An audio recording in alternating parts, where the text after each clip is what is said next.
दोस्तों, दुनिया में जो भी लड़ाइयाँ चल रही हैं, चाहे वो जाति की हो, धर्म की हो, राजनीति की हो, सत्ता की हो, बिजनेस की हो, लेकिन उन सभी लड़ाइयों में जो सबसे महत्वपूर्ण लड़ाई है, जिसको हर एक व्यक्ति को लड़ना चाहिए, वो है पर्यावरण को बचाने की लड़ाई। और मैं लड़ाई क्यों कह रहा हूँ, जैसे एक होता है माफियाओं का गिरोह, तो लोग गिरोह बना करके पर्यावरण के खिलाफ काम कर रहे हैं। और ये गिरोह और कोई नहीं बल्कि हमारे ही नेता नगरी, हमारे ही शासन प्रशासन के लोग हैं, जो केवल पैसे की लालच में पर्यावरण को भारी नुकसान पहुंचा रहे हैं।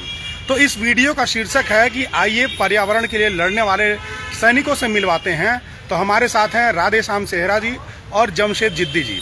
तो आप लोगों का एक ट्रस्ट है जिसका नाम है पर्यावरण क्रांति मित्र ट्रस्ट, और पर्यावरण क्रांति मित्र ट्रस्ट के माध्यम से आप लगातार पर्यावरण से जुड़े मुद्दों को उठाते रहते हैं। ऐसा नहीं है कि कहीं पे सफाई अभियान करा देना या कोई पौधा लगा करके आप जो है फोटो खिंचवा ली अखबारों में, उस तरह वाला पर्यावरण रक्षक नहीं है। ये लोग जो बड़ी बड़ी फैक्ट्रियों हैं, जो बड़े बड़े कारखाने हैं, जिनसे निकलने वाला पानी सीधे नदियों में गिराया जा रहा है, जबकि नेशनल ग्रीन ट्रिब्यूनल और सुप्रीम कोर्ट का ये सीधा सीधा निर्देश है कि जो भी पॉल्यूशन, आपके कचरा जो भी आपके फैक्ट्री से निकलता है, उसको बिना रिसाइकिल किए, बिना शुद्ध किए आप उसको नदी में नहीं गिरा सकते हैं।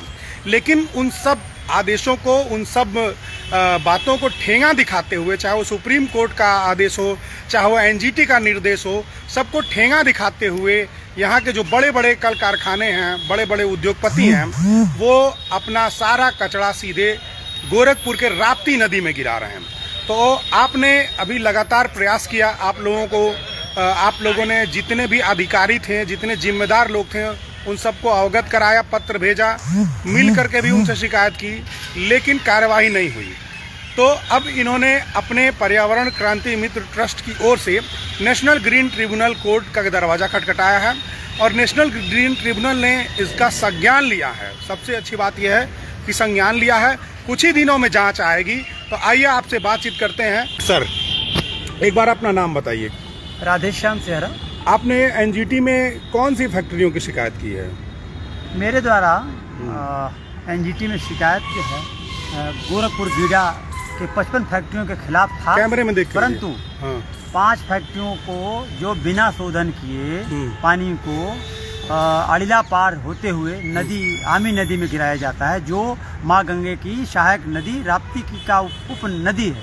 अच्छा। उसके उपरांत जो है मैं कई बार प्रधानमंत्री जी से आग्रह किया, माननीय प्रधानमंत्री कार्यालय के द्वारा इस मामले को विशेष संज्ञान में लेते हुए और 1/8/2023 को 1/8/2023 को हमारे द्वारा एक पिटीशन दाखिल किया गया, जिसे एनजीटी में स्वीकार किया और एनजीटी की सुनवाई हुई। हम लोग वीडियो कॉन्फ्रेंसिंग के माध्यम से, हम और हमारे संरक्षक मोहम्मद जमशेद जिद्दी जी के नेतृत्व में ये लड़ाई अब आर पार की हो गई है। अब बिना शोधन किए या बिना पॉल्यूशन को ख़त्म किए कोई भी न फैक्ट्री चलेगी और न कोई अधिकारी चैन से बैठेगा। सर, आपने ईंट भट्ठों द्वारा जो प्रदूषण किया जा रहा है, एक तो ईंट भट्ठों को ये निर्देश दिया गया है कि जो उपजाऊ ज़मीन है उसकी मिट्टी का इस्तेमाल करके आप ईंटें नहीं बना सकते हैं, जो कंक्रीट है, रॉ मटेरियल है, आप उसी से ईंटें बना सकते हैं। लेकिन ये बात इम्प्लीमेंट नहीं हुआ। जो उपजाऊ मिट्टी है, जो उर्वरा भूमि है, उसको खोद कर करके तमाम भट्ठे वाले उसका ईंटा बना रहे हैं। पहला नुकसान तो ये कर रहे हैं। बोलिए। हम लोगों ने कुछ भट्टों को चिन्हित किया, जिसमें कई भट्टे थे, लेकिन उद्देश्य ये था कि किसी एक भट्टे को चिन्हित किया जाए और उस पर कार्रवाई करा लिया जाए। उस संबंध में चौरी चौरा में भट्टे थे, उनके खिलाफ कार्रवाई कराई गई। उस संबंध में तब पता चला हमको कि 288 भट्टों के करीब लगभग डिफ़ाल्टर घोषित हुए हैं, जो प्रदूषण विभाग ने उनको डिफ़ाल्टर घोषित कर दिया है। लेकिन प्रदूषण विभाग हर सीज़न में इन सारे लोगों को नोटिस इशू करता है, और ये कई सालों से इसी तरीके से डिफ़ाल्टर भट्टे चलाए जा रहे हैं। इनको नोटिस इशू करना, फिर सबको ऑफिस बुलाना, और बिना एनओसी जारी किए इनके भट्टे ऑलरेडी आज भी रन कर रहे हैं, जिस पे अभी कुछ दिन पहले हम लोगों ने पत्र के माध्यम से अवगत कराया था मुख्यमंत्री जी को और तमाम अखबार वालों को और अधिकारियों को। उसमें से कुछ टीमें आई जिसमें डीएम साहब का बयान अभी जल्दी ही आया है कि जितने ईंट भट्टे बंद हुए कि नहीं हुए? जिन भट्टों के खिलाफ हम लोगों ने कार्रवाई करा था वो भट्टे बंद हो गए, लेकिन अभी उसके अलावा तमाम भट्टे अभी भी चल रहे हैं, जिस पर डीएम साहब ने भी कहा है कि हाँ इनके खिलाफ कार्रवाई करेंगे, नहीं तो थाना और एसडीएम। आप लोग नदियों के प्रदूषण के खिलाफ, वायु प्रदूषण के खिलाफ लड़ रहे हैं, सरकारी अमले का कितना सहयोग मिलता है, प्रशासन का कितना सहयोग मिलता है? प्रशासन का सहयोग कुछ हद तक मिलता है, बहुत ज़्यादा नहीं। और प्रशासन के आला अधिकारियों द्वारा ये भी निर्देशित किया जाता है बार बार कि इसमें जब तक ऊपर से कोई कार्रवाई नहीं होगी हम लोग इसमें काम कर नहीं सकते। हम लोगों के ऊपर तमाम राजनीतिक दबाव पड़ते रहते हैं, इसीलिए हम लोगों ने एनजीटी और माननीय प्रधानमंत्री जी को पत्र लिखकर और उनसे आग्रह किया। उसके बाद स्वयं संज्ञान लेते हुए इतनी बड़ी कार्रवाई हुई है। अब आगे देखना है कि इसके बाद क्या हो रहा है। इसके बाद अभी तारामंडल का जो एरिया है, आप रामगढ़ताल का जो एरिया है उसका लोगों ने दायरा कम कर दिया है। उस पर भी हम लोग की चिट्ठी लिखा पड़ी जारी है। हो सकता हो कि उस पर भी एनजीटी संज्ञान ले ले, और कुछ उसमें भी कचरा भरा हुआ उसमें भी पानी गिराया जा रहा है, जिस पर जल्द ही कोई कार्रवाई करने की उम्मीद जताई जा रही है।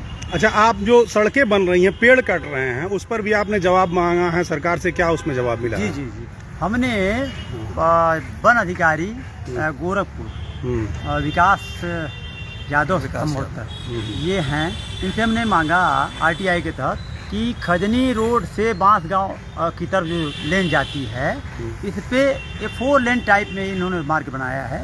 इस पे 350 पेड़ बिना परमिशन के काट दिए गए और 100 साल पुराने पेड़ थे सब। पर्यावरण को कितनी बड़ी क्षति इन लोगों ने पहुंचाई है। और उसके बाद आरटीआई के तहत मांगने पर ये कहते हैं कि हमने जो है 16 लोगों के ऊपर कार्रवाई कर दी और जुर्माना वसूल लिया। क्या इसी जुर्माना मात्र से हमारे पर्यावरण की रक्षा होगी? अगर अधिकारी सोचते हैं कि जुर्माना लेकर के पर्यावरण की रक्षा करेंगे तो उनकी भूल है। मैं इस बात को लेकर के एनजीटी में जाऊंगा और संबंधित अधिकारियों के विरुद्ध कड़ी कार्रवाई करने के लिए आग्रह करूंगा। तो जुर्माना, मामूली जुर्माना लगा देते हैं और जो वन माफिया हैं, जो भू माफिया हैं, जो पॉल्यूशन करने वाले लोग हैं, वो फिर से अपने काम में लग जाते हैं। बिल्कुल बिल्कुल बिल्कुल सही कहा आपने। दोस्तों, ये वीडियो आपको बहुत इंटरेस्टिंग नहीं लगा होगा, आपको बोरिंग लग रहा होगा, लेकिन देखिए, सबसे पहले जो हमारी जिम्मेदारी है वो पर्यावरण को बचाने की जिम्मेदारी है। आप किसी भी पॉलिटिशियन को सपोर्ट कर सकते हैं, किसी भी राजनीतिक पार्टी के आप कार्यकर्ता हो सकते हैं, किसी भी धर्म में आपका आस्था हो सकता है, झुकाव हो सकता है, आप कोई भी हों, लेकिन पर्यावरण को बचाना आपकी जिम्मेदारी है। क्योंकि अगर पर्यावरण नहीं रहेगा तो आपकी सारी जो भी पार्टी है, चाहे जो आपकी राजनीतिक सोच है, चाहे समझ है, पढ़ाई लिखाई, आपका धन संपत्ति सब धरा का धरा रह जाएगा। तो इसको बचाने की ज़रूरत है और ये इस तरह के जो एक्टिविस्ट लोग हैं इनको सपोर्ट करने की ज़रूरत है।